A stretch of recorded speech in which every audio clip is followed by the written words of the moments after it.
Acarajé, de que se voltou orixá, boiadeiro, ancestrais, é minha fé, a minha fé.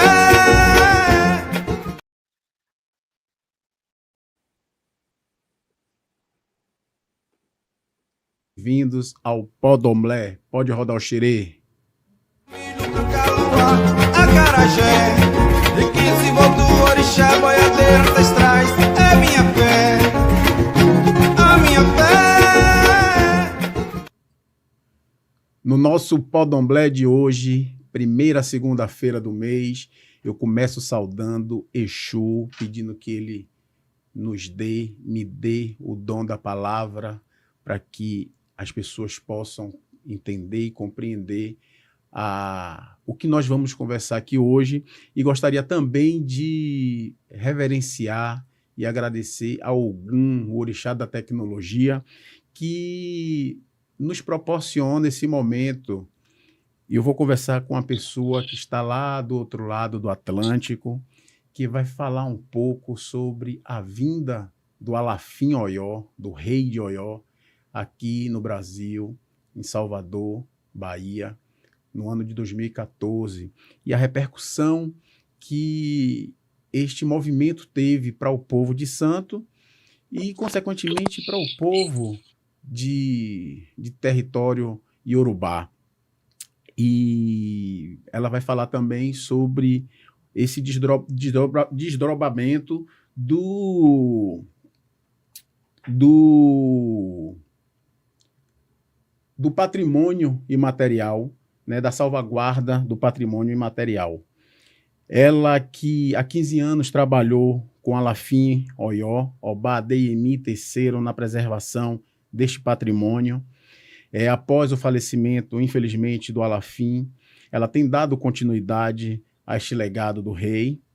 E desde 2003, ela vem trabalhando incessantemente no apoio à implementação efetiva da Convenção para salvaguardar o patrimônio cultural imaterial da Nigéria.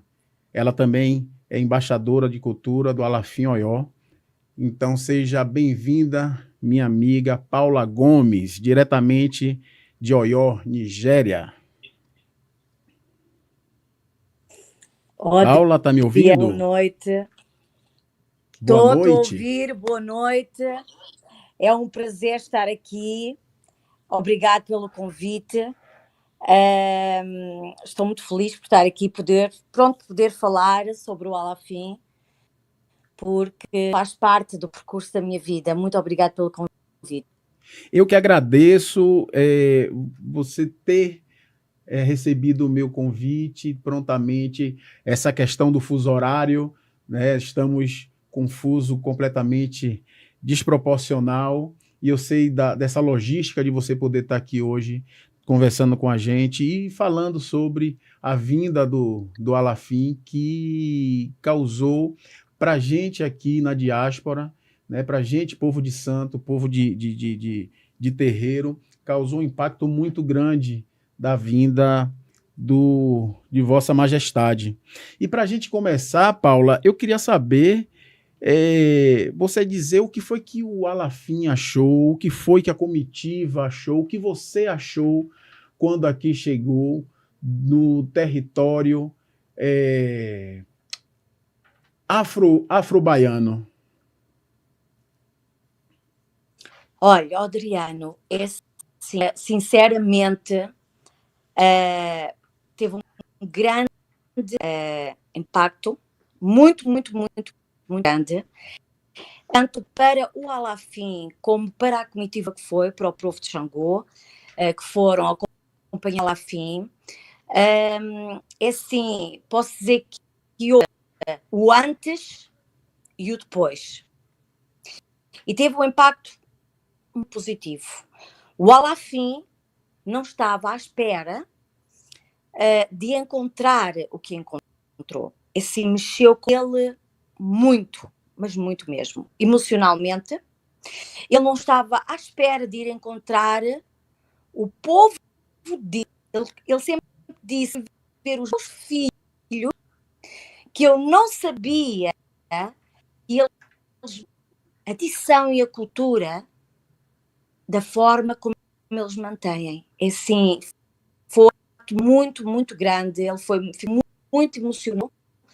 E de voltarmos do Brasil, a falar do Brasil, sempre, sempre da viagem a Salvador, da visita que fez a casas mais antigas, muito impressionado poderem falar Iorubá, poderem cantar e estarem a entender o que é que estão a cantar, o amor pelo orixá,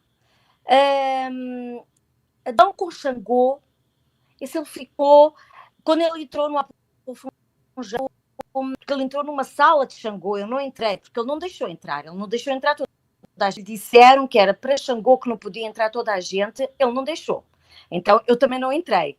E eu lembro quando ele saiu, estava muito emocionado, muito, muito.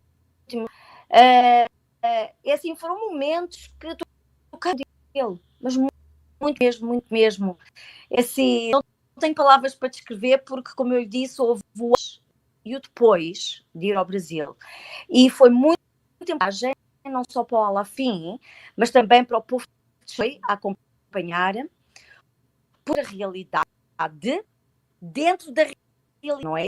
Assim, a própria cultura deles, noutra dimensão, e o amor que o povo brasileiro e os descendentes das que foram escravizadas, o amor por preservar todo aquele património durante anos e anos e anos.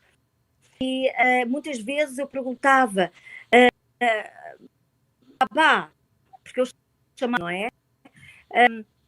Apesar de eles cultuarem um diferente, é extremamente que eles tenham preservado. E ele respondia, é assim que o orixá quer. Foi assim que o orixá conseguiu sobreviver lá. E é assim que temos que respeitar.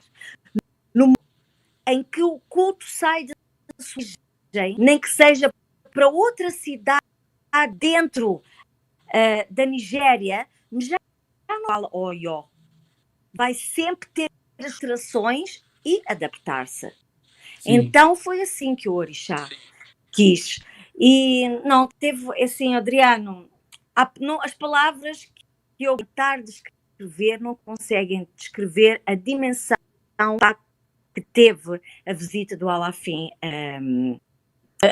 a Salvador, ao Brasil. Eu não sei como é que foi no Brasil, pronto, em Salvador, o pós, mas eu sei o pós, antes da visita do Alafim. Assim, foi extremamente positivo. Foi o pós.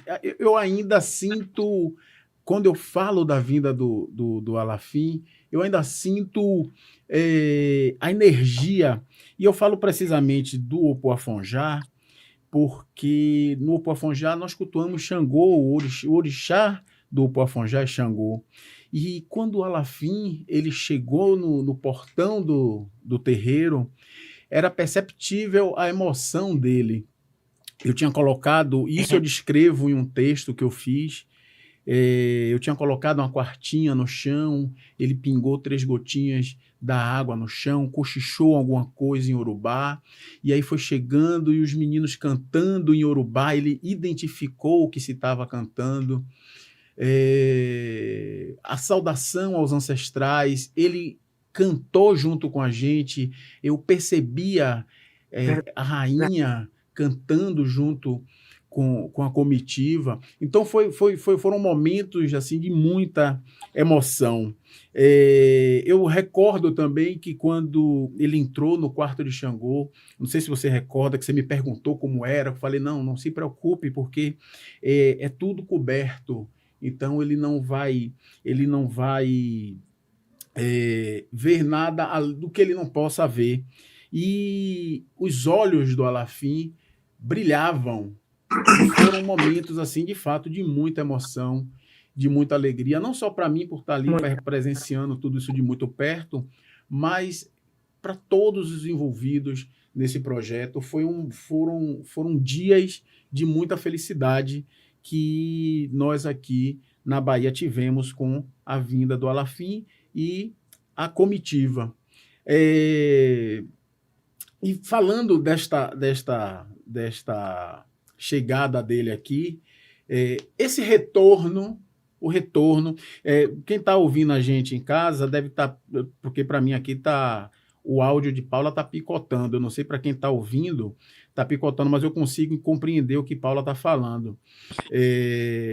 Você falar essa impressão do retorno, porque o pós para nós aqui foi ainda de êxtase. Nós ficamos aqui relembrando dos momentos por meses, sempre comentando, repostando fotos. A chegada, o retorno, né, para Oió, como foi esse retorno, né? Essa impressão, eu sei que você já relatou aí dessa impressão que o Alafim teve, mas o que foi dito para aqueles que não vieram, que não tiveram, né, essa oportunidade de presenciar na diáspora, o que esses escravizados que aqui chegaram e que fizeram o que a gente continua fazendo hoje, que é o candomblé, qual foi a impressão que quem não veio para a Bahia com o Alafim recebeu essa notícia de que aqui nós ainda fazemos e cultuamos os orixás de uma forma bem particular. Como foi que essa notícia chegou em Oió? Adriano, primeiro que tudo, foi um momento histórico, único, ok? Tanto a ida como o regresso. E posso lhe dizer que o Alafim, olá, ao último da sua vida, a visita foi sempre uma referência, sempre falou sobre a visita, ou da pedra do Apofonjasa Branca, ou do Xumaré. Ele falou de todos e um exemplo até o dia em que ele morreu. Foi um momento histórico que ficou gravado e para nós, para o povo, para que foi. Eu posso lhe dizer que quando nós chegamos, tínhamos uma multidão, o palácio estava repleto de pessoas. Emocionante, não sei se você se lembra que ele levou um opá vermelho. Não sei se lembra que um opá com ele. Não. Repita, por favor. Recorda? Não sei se você se lembra que ele levou um género de uma benga. Não se recorda? Você consegue ouvir, tá aí? Você pode me ajudar, porque tá picotando. É o ao vivo, viu, gente? Bem. Repita, por favor. Repita. Você lembra-se do opá, aquela vermelha que ele levou na mão? Lembro. Esse opá é o opá de Xangô Coçô, que lhe foi entregue no dia da doação. Esse opá, voltou para Coçô. Então é o opá verdadeiro de Xangô. E ele fez questão de levar aquele opá para poder abençoar todo o local onde ele pudesse entrar.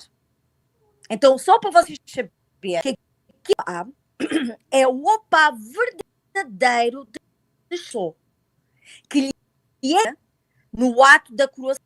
O ato em que ele faleceu foi devolvido a Xangô. Para você ver a importância da visita ao Brasil, ele deu para ele levar comigo, que era para ninguém perder, para abençoar as casas, todo o lugar onde ele foi. Então, quando nós regressamos, tinha uma multidão à espera no palácio. O palácio está cheio de pessoas para dar as boas-vindas. Foi tão emocionante que ele estava como uma criança, ele estava noutro mundo, entende? Ele abençoou-nos, ele dançou, né? E eu lhe disse até o dia em que ele faleceu, ele sempre falou da viagem ao Brasil. Foi um momento histórico e um momento único. Ele falou língua, ele falou dos acarajés, foi uma coisa que impressionou bastante. Como é que é possível que até o dia de hoje tenham preservado o acarajé, que se chama acará kudu, que é o acará mais antigo, várias qualidades de acará, não é? Mas é o mais antigo, que é o acará kudu. Ele ficou impressionadíssimo. Ele não estava a contar com o que viu. Ele foi, mas ele nunca pensou que fosse encontrar aquilo que ele encontrou. Vocês dentro do Apofonjá, dentro daquela sala de Xangô, vocês têm uma lado. Alô? Oi, travou. Repita. Dentro do quarto de Xangô. Tem uma lá de baixo, Xangô. Sim, sim. Ele ficou impressionado lá de baixo, Xangô. Eu vi o Labá, eu vi do Labá num desenho na porta de uma casa, não sei se é o templo de Ikossô, não sei. Tem um desenho do Labá. Exato. Ele ficou impressionado. Como é que é possível Sim. que eles tenham o Labá na sala de Xangô? E sim, depois, no meio de todas as casas cultuam Xangô, tinham a coroa de Xangô também dentro das casas. Ele ficou impressionado. Ele não está a contar com o que viu. Sim, deu muito, alavancou muito o povo de Xangô e o povo de Orixá aqui, não é? Deu-me aqueles realmente valor, como é que é possível, ao final de tantos anos, ser cultuado aquilo que eles acreditam. Como é que conseguiu sobreviver no outro lado? Então foi extremamente positivo, alavancou a autoestima do povo de Xangô, do povo de Orixá, foi extremamente importante. É assim, não realmente pode ter o impacto. A Pedra de Xangô também, em Salvador, assim, tudo, é assim, foi tudo. Ele viu o que eu vi, e que eu vi que quando ele começava a relatar, às vezes, pronto, ia para o meio do palácio e as pessoas sentavam-se à volta dele e ele começava a que viu em Salvador, aquilo que viu nas casas de Orixá, e há coisas que ele falava que eu não vi, não é? Ficou impressionado pelas pessoas quererem tocar o suor, ele ficou tão impressionado que assim, como eu disse, não tem palavras que possam realmente dizer que isso foi uma viagem única, histórica. Ficou marcado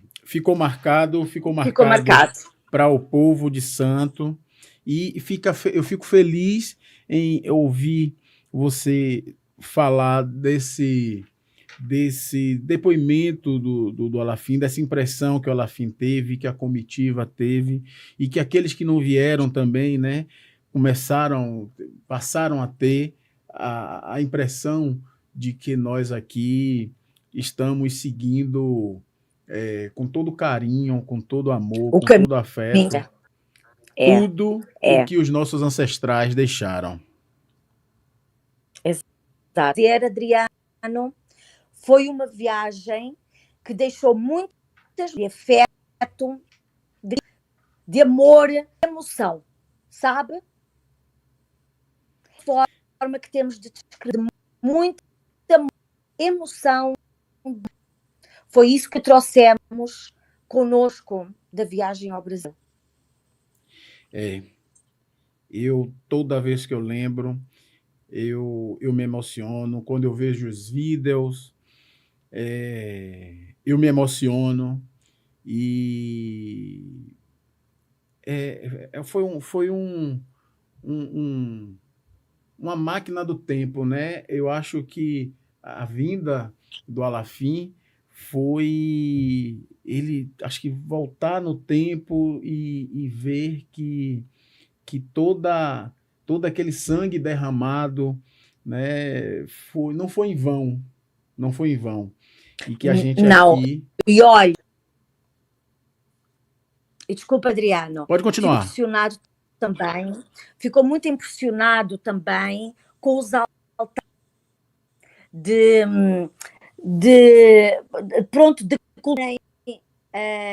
o cristianismo, para poder preservar o culto ao orixá por trás, antigamente, não é? E de terem o altar tão tudo isso, jazz, no Apofunjá, muito nada.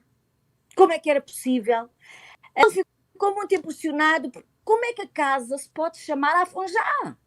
Afonjá é o nome de Xangô. Quer dizer, tudo isso o impressionou muito. Como é que eles queriam preservar tudo isto, não é? Há tantos anos.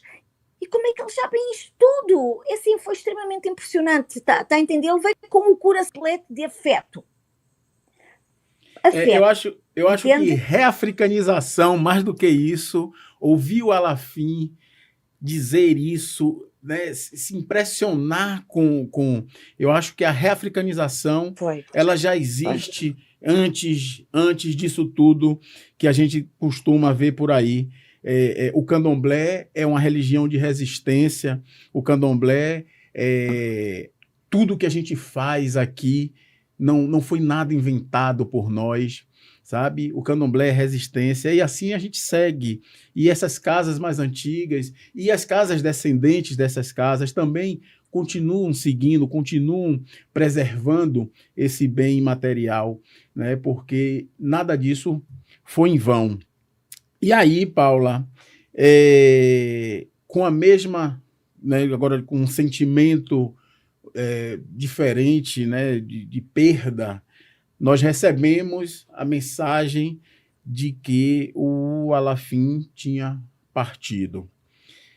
Para nós aqui na diáspora, e quem teve acesso, contato, pôde ver um rei de perto, como eu tive o privilégio de ver o rei, de tocar a minha mão na dele, assim, né? Recebemos essa mensagem da partida dele.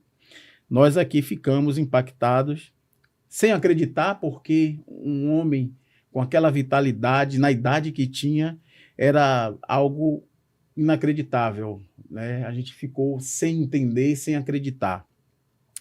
E como foi esse processo da perda do Alafim aí para vocês em Oió?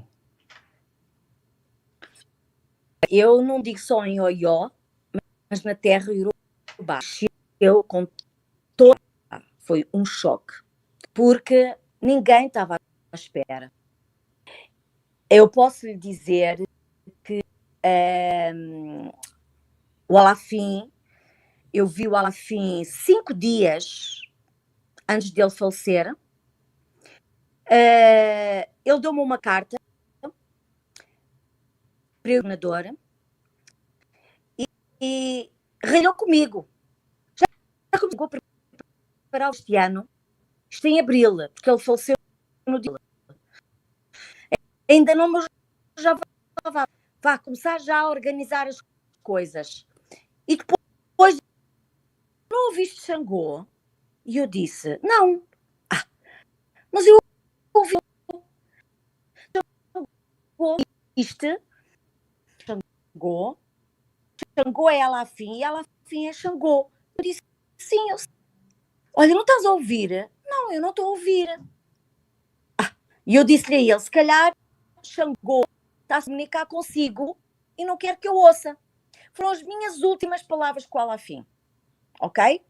Uhum. E no dia a seguir, ele foi para outro estado, foi fazer análises, pronto, ao corpo e foi dar. Recebemos a notícia ao fim de falecido. Quer dizer, ele foi com o pé dele, deu trabalho para fazer, não só mas também aos outros do palácio, foi exames médicos, porque ele parava, ele trabalhava todos os dias e dito exames médicos e que ia descansar um ou dois dias. Não sabíamos como é que isto aconteceu. Mas eu recordo-me sempre das palavras dele.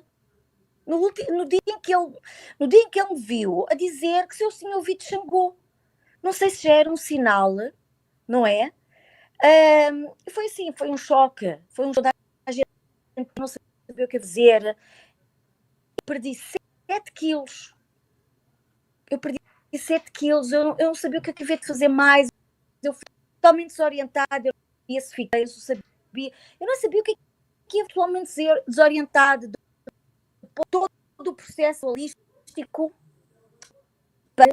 não é? Tivemos que hoje, ele entrou no palácio, que ele veio de outro estado, rituais feitos, tudo para ser preparado, saber se as coisas iam ser feitas corretas, não é?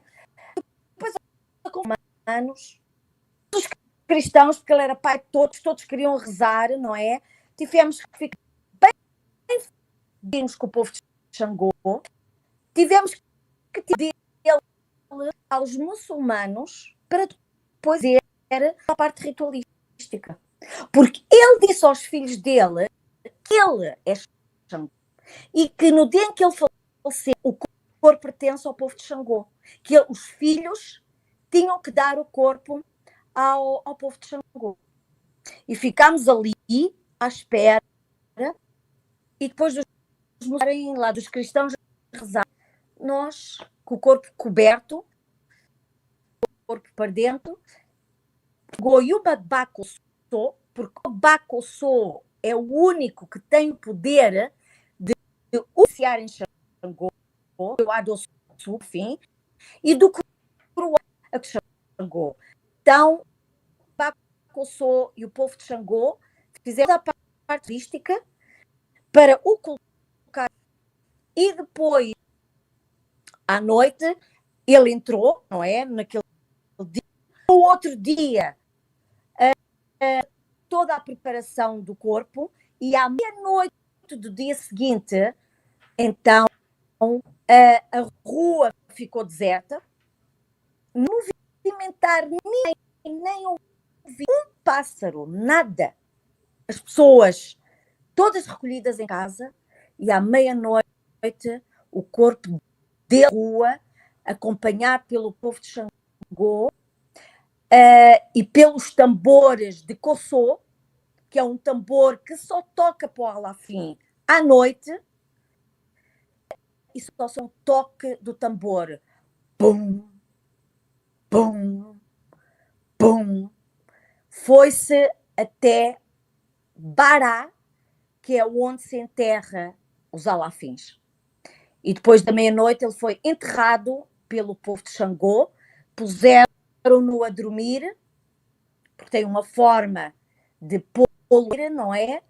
E pronto, assim, muitos, chorei muito, olha, dizer, perdi 7 quilos, não sabia o que ia acontecer, tudo o que estava para fazer, todo o património, assim, a dele foi, ninguém estava à espera, porque ele não estava doente, ele não foi fazer os exames médicos como para morrer, entende? Foi o pé dele a falar, a dar o trabalho a todos para fazerem e que ia fazer exames, descansar 2 dias e não voltou já morto. Assim, eu perdi a minha mãe, eu perdi o meu pai.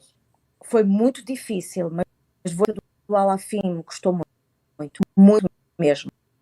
Foi muito complicado. Muito. A gente sempre procura uma desculpa para a morte. E não sei se você também recorda no momento em que nós subimos para o Ileibó, que é a casa de adoração aos ancestrais, onde tinha uma cruz, né, que aquela cruz ela também tem uma simbologia para o Opoafonjá, tanto que o nome da sociedade civil é Sociedade Cruz Santa. Tudo isso resquício dessa perseguição policial que aqui em outrora o povo de Santos sofria. E o sincretismo faz parte dessa resistência, né? E essa cruz, que é um símbolo católico, existe dentro do Opoafonjá por esse motivo, né? E por este motivo o nome da sociedade, para evitar conflitos. Então, eram formas que os negros daquela época tinham para poder viver em harmonia. E lá naquele momento, no Ileibó, na casa de adoração aos ancestrais, foi entoado um cântico que nós cantamos sempre para os iniciados no mistério, né, o culto aos Egungun, onde diz que o iniciado no mistério não morre, né, ele não desaparece, ele vai para o local do renascimento, onde a vida se renova. E a gente do candomblé tem essa percepção, por mais que a dor da perda ela chegue para a gente em algum momento, a gente aqui tem essa percepção e tem o candomblé, tem o culto aos ancestrais que suaviza essa dor, né? Suaviza essa dor. E aí, a partir desse processo da partida do Alafim, aqui no Brasil nós temos um período de luto quando pessoas da magnitude, não sei se da mesma magnitude do rei, mas os pais e mães de santo, né, os babalorixás e alorixás, quando morrem aqui no Brasil, nos seus terreiros, nas suas comunidades, nós temos um luto de 1 ano, como foi com a Estela de Oxóssi. Como funciona esse luto de vocês? Quanto tempo dura essas cerimônias? Existe alguma aparição de ancestrais da família em forma de Egungun nesse ritual da família do Alafim? Como é que funciona esse luto e essa cerimônia?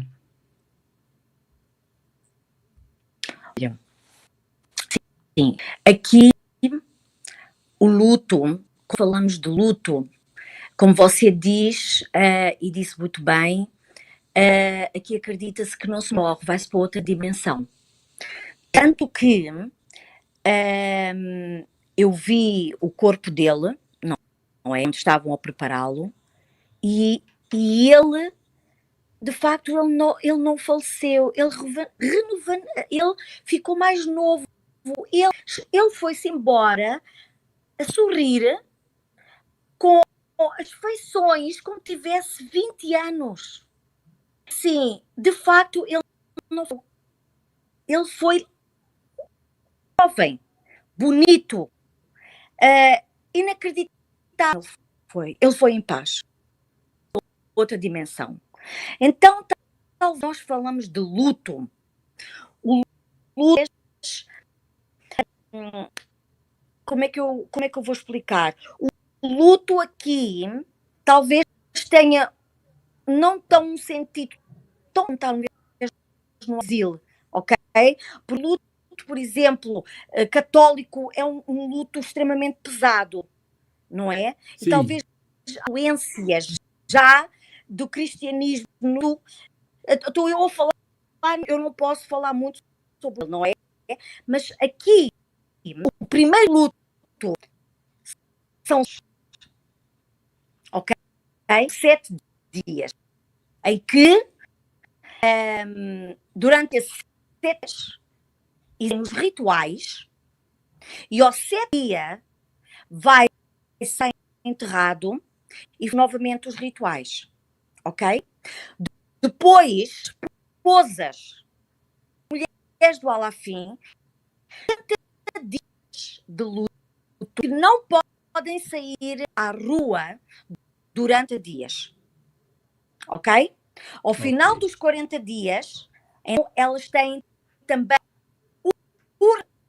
para ir de luto, que são 40. Depois, ao final de um ano, vai-se novamente ao de sepultar e vai-se novamente rituais para se relembrar e para alimentar o espírito dele. Porque realmente acredita-se no a viver e tanto que eu lhe posso dizer, e isto eu vivo diário, eu ainda estou dentro do patio, o meu escritório que ele me deu para eu trabalhar continua aberto, porque o governo não fechou, disse que não devia, e o OIOMICI também não me deixou parar o trabalho. E eu também não quis parar, porque se eu parasse, o legado dele poderia, não é? Devido ao trabalho que ele me deu para fazer, que eu realmente quero completar. E posso lhe dizer que o palácio tem o meu escritório aberto e tem só algum disso, ok? Porque o palácio, então, o palácio cheira a vida. O palácio está quente e chegados dentro do palácio. Apesar de estar deserto e de sermos talvez dentro do palácio umas 5 horas, um palácio enorme, não é? Nós sentimos a presença dele. Tanto que às vezes vimos vultos onde ele trabalhava, o escritório dele, nós vimos vulto branco e sentimos dele. Então nós sabemos que ele está ali, porque nós não sentimos o espaço está frio, não cheira abandonado. Porque é assim, quente, o palácio está quente, nós estamos aconchegados, sem explicar de outra forma. Isso está ali. Nós todos os 5 dias, aliás, todos os dias nós fazemos rituais, porque nós seguimos o calendário tradicional. O povo de Xangô, o povo de vem, cada dia vem, o povo, pronto, estes 4 que é os OCEs, rituais, vêm jogar o obi, se é preciso alguma coisa, se for preciso nós fazemos, e de 2 em 2 semanas, dentro do nós abrimos o oráculo, os búzios, os sacerdotes fazem os rituais, é assim, está vivo, o palácio está vivo, está presente. Ele está vivo, mas nós conseguimos ver. E agora, dia 20 deste mês, nós vamos onde ele está enterrado, vamos novamente estar a comer. E se durante essas 2 semanas intervaladas que é feito a consulta ao Erindi Logum, não é? Quando vem recados para lhe dar a comer, nós não está enterrado. No próprio palácio, eles chamam o espírito dele e vem lhe dar a comer. Quando ele quer comer, ele diz e dá-se-lhe de comer, ok?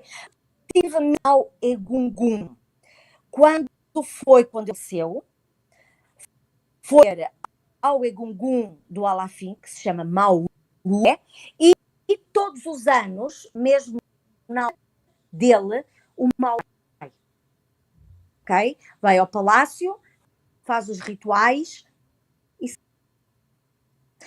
Não existe aquele luto, não é?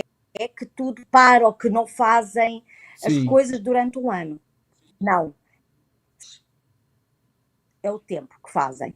As esposas, 40 dias. E retomam, então, a vida nova, não é? Atividades final dos 40 dias.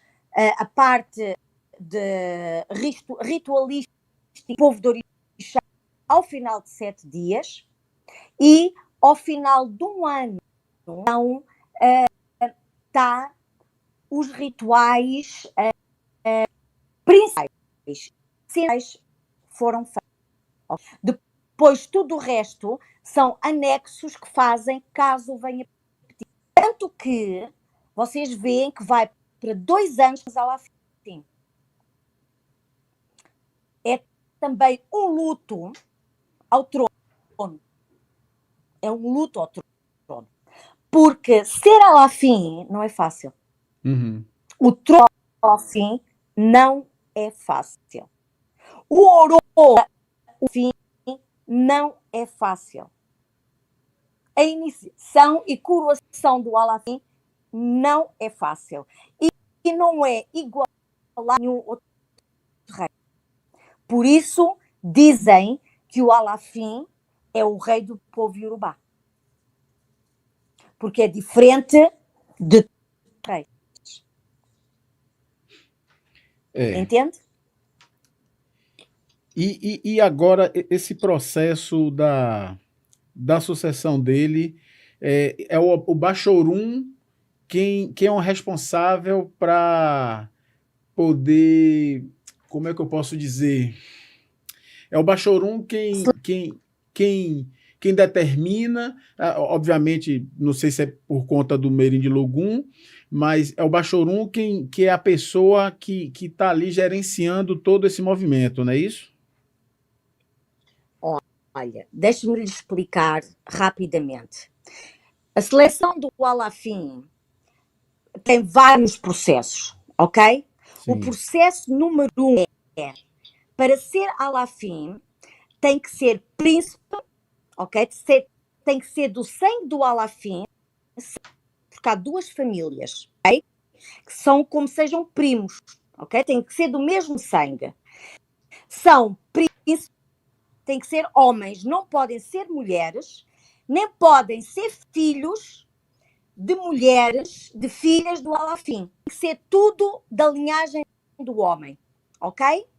Tem que ser filho direto do Alafim, não pode ser de uma filha do Alafim. Está a entender? Sim. Tem que ser tudo da linhagem do homem. Isso é ponto de ser Alafim. O próprio pai não pode estar vivo. Você não pode reinar com o pai vivo, com o pai biológico vivo. São critérios para ser Alafim. Ponto número 3, a estrutura tradicional está tão bem montada que eu costumo dizer, não é? É uma democracia. Quando vieram os ingleses, não trouxeram o sistema do Império já era de uma democracia, ok? Então, quando os príncipes se apresentam selecionados, primeiro vão para o Babaji. O Babaji é da família do Alafim, em que tem a função de comprovar o DNA, o sangue dos príncipes. Não é que ele vai aos os exames médicos, mas vai à árvore biológica, não é? E determinar realmente a príncipe é filho descendente da linhagem do Alafim da parte masculina, ok? Isto é a primeira parte da seleção. Tem o Baba Yaji, Onassokun, Gumpopô and ao outro, não me lembro o nome, são 4 que seleção, ok? São todos família real, têm essa função. Depois dessa função, o Babaji vai entregar, vão fazer a primeira seleção, e a primeira seleção entregar ao Oyomi, que é o gabinete do ministro do Alafim, em que o primeiro passa ao fórum. Mas eles são 7 ministros, ok? Em que tem o Bassorum, que é o primeiro-ministro, pelo Agbakin, depois pelo Samu, Alapini, Laguna, Acipá. São todos e todos têm o poder juntos, como um conselho de ministros, e que selecionam os fazedores de rei. São eles que têm o poder de selecionar o novo Alafim. Então, este novo Alafim, que nós não sabemos quem é, vieram ao palácio serem selecionados para se apresentarem 86 príncipes. Destes 86 príncipes que o Baba Yaji entregou ao Oyomi, foi o Oyomi que fez a seleção, selecionaram 86, 10 e 10 selecionaram um que vai ser o Alafim. Não anunciaram, ok? Mas para a seleção, eles vão ver os critérios para ser Alafim e se aquele príncipe preenche os critérios para ser Alafim. Não há nenhum sistema oracular que vá escolher o Alafim. É o Oyomi que tem o poder de escolher. Depois de o Alafim ser escolhido, então vai começar o Oro, que demora 3 meses. E é quando ele acossou de Xangô, estão julgar o Airim de Logum para saber que tipo de reinado vai ser e quais proibições que ele ir reinar, ok? Ok. O Alafim é só iniciado no Orixá, que é o ancestral dele, porque a religião tradicional é a religião ancestral de família, ok? Então é só iniciado em Xangô, mas todo o ouro dele, ele vai a vários locais para, como é que eu vou dizer, fazer juras de ok? Que se vai dedicar ao povo e ao reinado. Sim. Há rituais que ele vai em família, ok? Agora não vou entrar em pormenor nisso, mas ele só se inicia no orixá, que é o orixá de família, que é chamado. Cabe-se.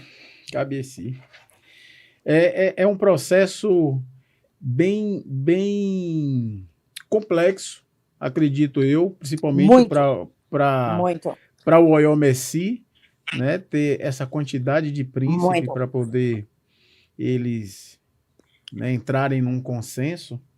E aí, para a gente finalizar, eu queria saber como é que está esse processo, ou se já terminou o processo do tombamento, que eu lembro que você estava se movendo com algumas questões documentais para poder o Festival de Xangô se tornar patrimônio imaterial. Em que resultado, né, qual o resultado desta luta para tornar o Festival de Xangô como patrimônio da humanidade? O festival fado o ano passado, em dezembro de 2023, eu fui para Botswana, na África do Sul, para o tombamento. A Unesco declarou o Festival de Xangô Património Mundial. já foi conseguir o primeiro legado, concluir o primeiro legado do Alafim. Existem agora outros legados que estão a dar, não é? Mas o Festival de Xangô foi tombado em dezembro, no dia 5 de dezembro, em Botsuana. Com muito sacrifício, uma pena não estar presente, mas o governo esteve presente, eu estive presente, foram mais duas do Oió que tivemos. Uma de Xangô, que também teve quando fomos a Salvador, onde ele rezou para o povo da Unesco e foi declarado património mundial em dezembro de 2023. Que bacana, que bacana. E acredito que a vinda do Alafim para aqui em 2014 E 14.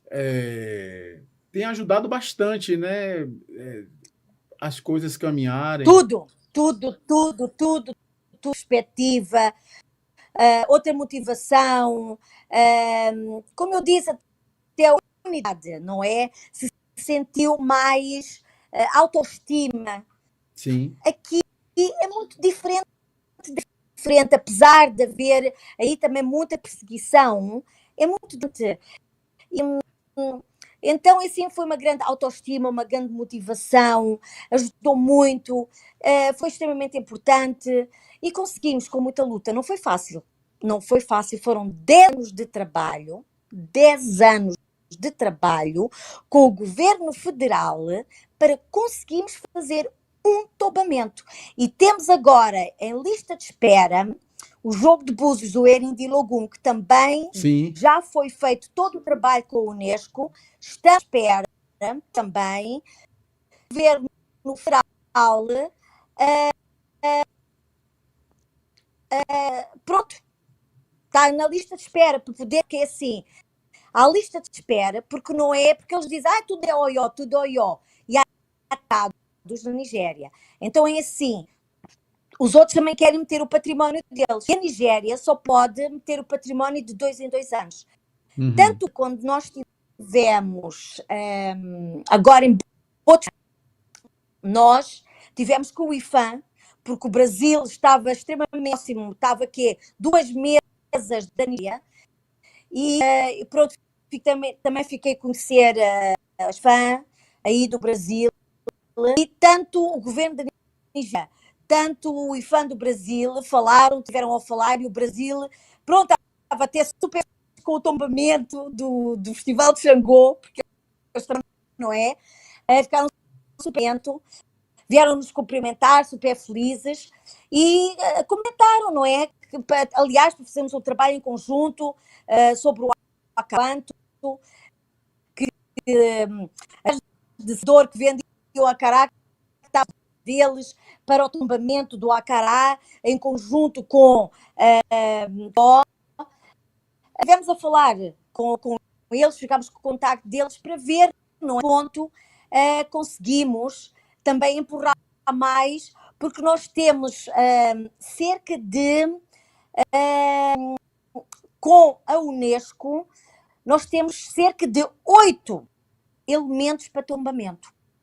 8 trabalhos que eu fiz juntamente com a Alafim e com o pessoal da Unesco, que está no governo federal. Fizemos 8 trabalhos e agora está em lista de espera o jogo de Búzios, que o trabalho está todo feito, foi dado, está a lista de espera para entrar. E eu, quando estive em Botsuana, falei, não entro nisso, e pediram-me para eu ter calma, porque senão os outros estados da Nigéria vão cair em cima de mim, porque eu estou sempre a puxar o património de Oió, não é? Uhum. E então, é assim, por isso é que eu continuo no palácio e continuo a puxar, porque assim, Olá e Olá amava o orixá. O Olá sabia tanto de cultura, eu aprendi tanto com ele. Foram 15 anos, assim, eu venho para a Nigéria há 35 anos, mas eu com ele 15 anos valeram mais que 35 anos. porque ele era uma enciclopédia.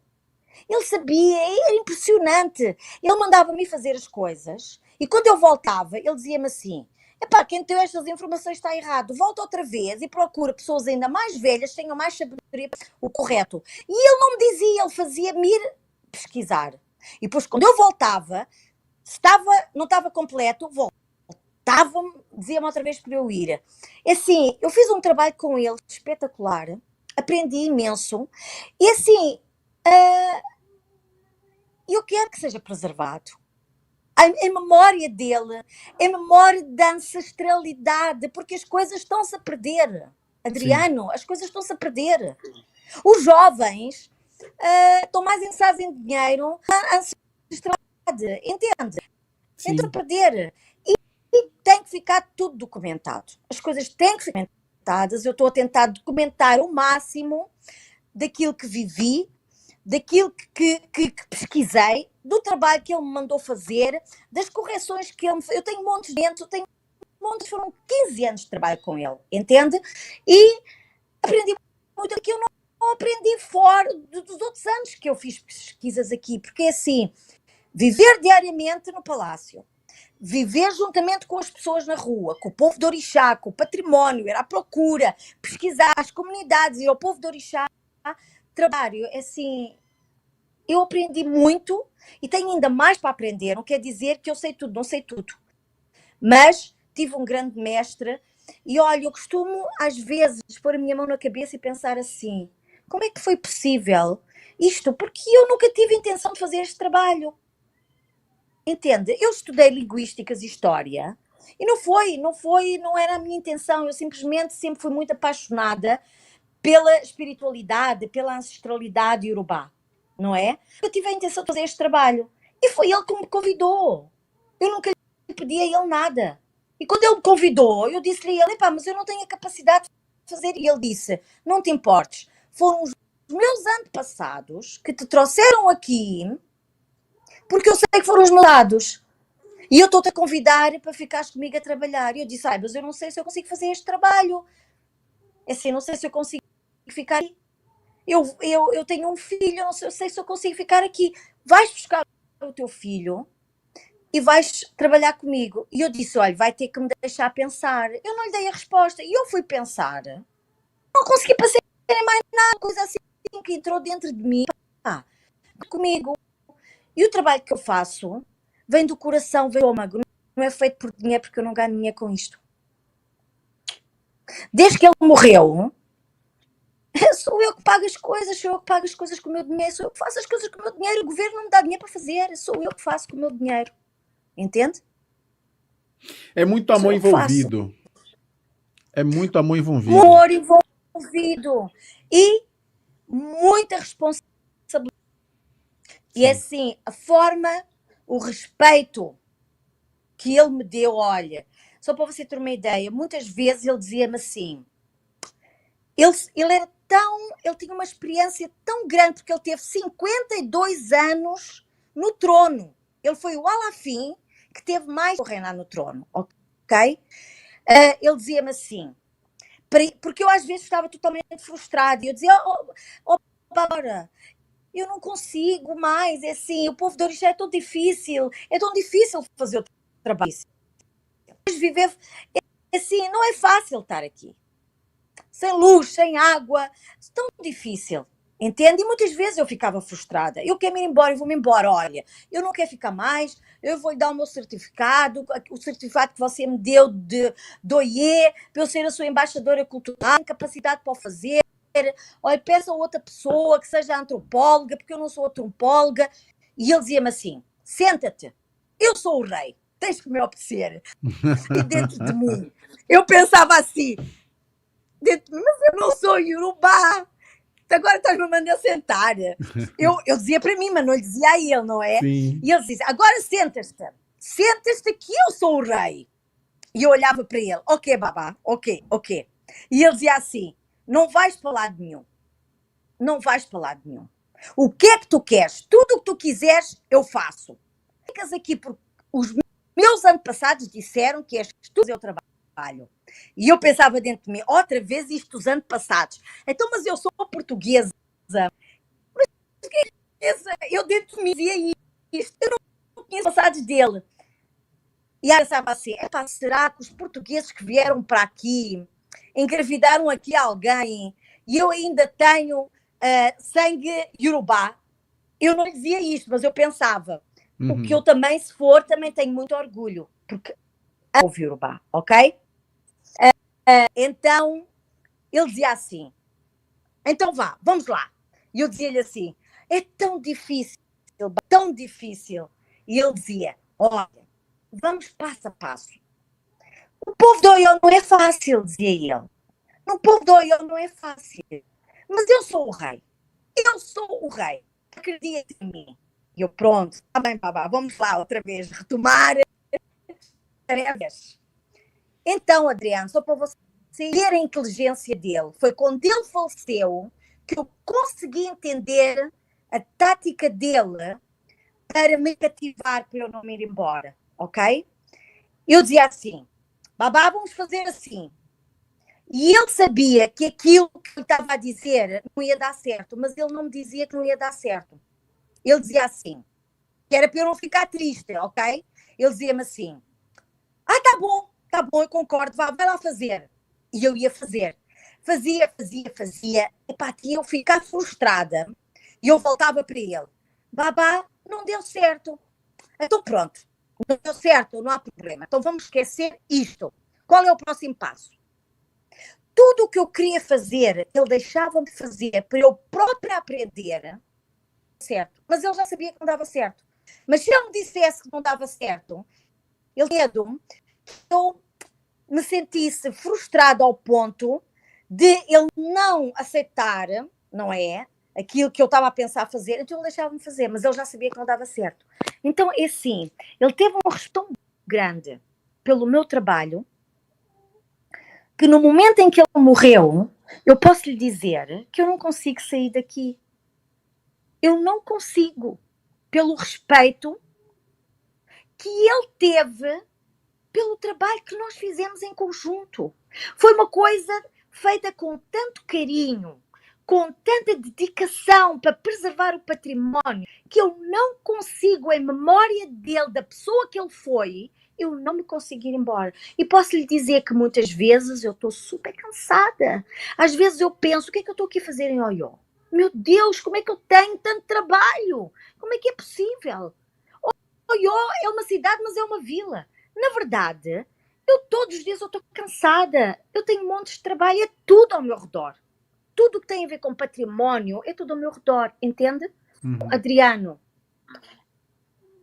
pela memória dele, pelo respeito, pelo carinho, eu não consigo deixar as coisas até terminar. Eu quero terminar tudo o que ele me deixou para eu fazer.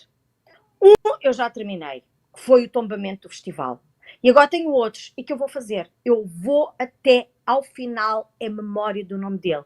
E vou-lhe dizer, se o rei que vier não for apaixonado pelo património, pelo orixá, eu continuo a fazer o trabalho fora do palácio para acabar o trabalho do Olá e Olá. Mas eu acredito que a próxima pessoa que venha seja também um apaixonado pelo orixá. Porque um dos critérios para ser Alafim tem que preservar o património. Tem que preservar o património. Então, é assim, eu neste momento continuo a trabalhar, a fazer como ele estivesse vivo e à espera do novo rei. Esse Adriano. Patrimônio precisa ser preservado. Eu fico muito feliz em ter essa ligação com Oió, essa ligação com você. Tive a honra de poder, né, tocar na mão do Alafim. Isso me traz uma sensação muito boa, dele olhar para mim e sorrir quando eu tirei o urubô do bolso e dei para ele dentro do quarto de Xangô. São memórias que elas permanecem e Ficam para sempre. ficam para sempre. É. E o seu trabalho aí deixa a gente aqui assim aliviado em saber que tem uma pessoa que está fazendo jus ao nome do Alafim, né, com essa perspectiva e esperança de que o próximo venha com essa mesma energia, com esse mesmo comprometimento com o orixá, e com certeza vai ser e será, porque Xangô é vivo e a gente aqui está torcendo para que as coisas aí encaminhem da melhor maneira possível, porque não é muito diferente daqui, não. O povo aí é difícil, mas o povo aqui também é muito difícil. E a gente se parece muito, né? A gente quando eles chegaram aqui, o momento que eu tive com eles no Ilhéu Xumaré, quando paramos para jantar, os meninos conversando, Ayambu Kunlá, Xangô Alê, quem mais, meu Deus? Tanta gente. Ogundará, meu amigo Ogundará, um homem de Ogum. E a gente conversando, eu tentando me entrosar no Iorubá, que eu não sei, e falando algumas palavras, e comendo e bebendo, e aquela energia, e eu me sentindo em casa. Aqueles foram momentos de muita felicidade. Foi como se eu estivesse me transportado para a África e de estar no meio dos meus, e eu ali estava no meio dos meus. Conhecer o Alafim, estar perto, estar próximo a ele, para mim foi um momento de muita alegria, e me sinto honrado por ter conhecido o Obá Demi. Olá, olá. Foi muito emocionante. Paula, está chegando no nosso horário. Eu sei que para você estar aí, né, o recurso que você tem aí é mínimo, e você fez esse esforço para que a gente aqui sinta essa energia daí de Oió, e você consegue transmitir para mim, e acredito para quem está ouvindo a gente, assistindo a gente, está recebendo também essa energia de Xangô, essa energia viva, quente, que é Xangô. E eu sei que com toda dificuldade você está aí. Te agradeço de coração por você ter separado um momentinho aí. Tem essa questão do fuso horário, e eu agradeço muito, e gostaria que você deixasse as suas considerações finais. Adriano, mais uma vez, assim, eu quero agradecer pelo carinho, pelo convite. Foi um prazer estar aqui. Quero também deixar uma mensagem ao povo do orixá no Brasil, de que não há. E aquilo que existe no Brasil, o culto ao orixá, como você disse, é uma resistência. É uma resistência às pessoas que foram escravizadas. Tudo isso deve ser respeitado. Vocês devem ter orgulho, e não tentarem modificar, porque foi como o Alafim disse, o orixá adaptou-se a uma nova realidade.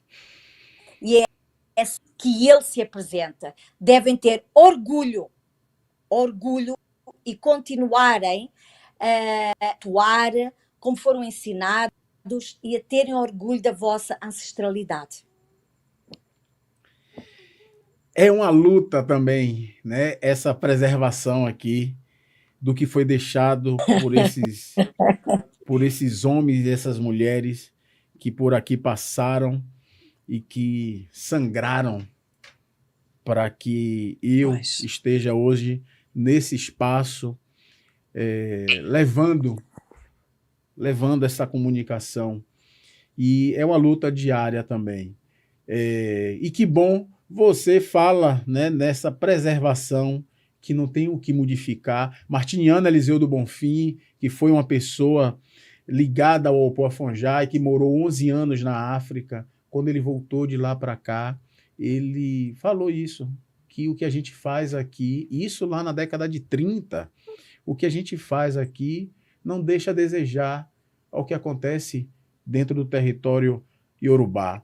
Então, tudo que fazemos aqui foi deixado por esses homens, essas mulheres, não foi criado por mim, não foi criado por Mastela, né? Mastela, ela só seguiu o que foi deixado pelos mais velhos dela, e a gente, né, que vem depois de Mastela vai seguindo.